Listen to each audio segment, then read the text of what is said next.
देखो वो हमारी है और सहज सरल होने के कारण वो बहुत धार्मिक और आध्यात्मिक है और आज वो हमारी परंपरा को सीखना चाहती हैं, जानना चाहती हैं, मानना चाहती हैं और कहीं न कहीं हमारी परंपरा से जुड़ना चाहती हैं और मेरे प्रति उसका आदर है, मेरे प्रति उसके मन में सम्मान है, मेरे प्रति उसके मन में गुरुत्व और पिता का भाव है, गुरुत्व और पिता का भाव है। मुझे लगता है यह सीख भारतीय परंपराओं को उन सभी को लेना चाहिए जो छोटे और बड़े लोग हैं भारत के, क्योंकि दुनिया के जो बड़े लोग हैं वो भी इस परंपरा को सीखना चाहते हैं।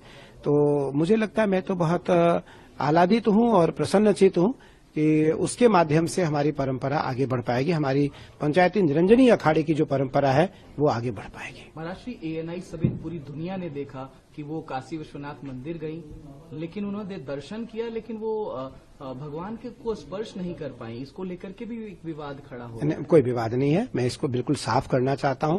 मैं आचार्य हूं, आचार्य का काम है परंपराओं का पालन करना, आचार्य का काम है अपने मौलिक सिद्धांतों को पालन करना, आचार्य का काम है अपने आचरण को बनाए रखना।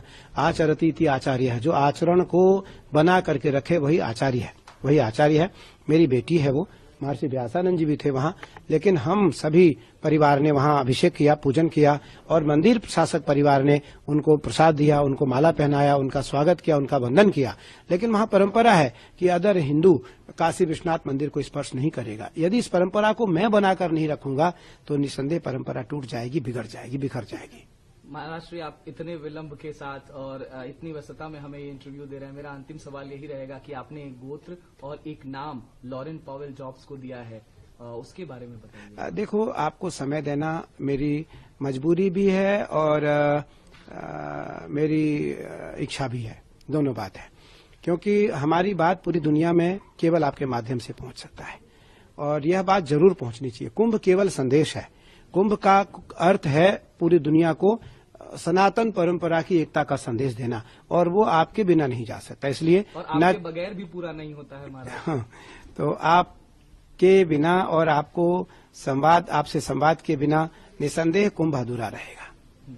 और वो उसको मैंने उसका नाम और गोत्र दिया, तो वो मेरी बेटी है, मेरे आश्रम की बच्ची है वो, और निसंदेह वो आश्रम से जुड़ के रहेगी परंपरा तक। उनके नाम और गोत्र के बारे में? और उसको मैंने अच्युत गोत्र दिया, हमारा सन्यासियों का अच्युत गोत्र होता, और हमने उसका नाम कमला रखा, क्योंकि ज्योतिष के अनुसार उसकी जो गणना है उसके अनुसार उसका नाम निकला, तो उसके अनुसार उसका नाम क से निकला, तो मुझे सबसे अच्छा कमला लगा, तो मैंने उसका नाम कमला रखा और मैंने उसको अच्युत गोत्र दिया, अपना गोत्र दिया। अब क्या वो सनातनी हो गई या वो हिंदू हो गई, ये मान लें?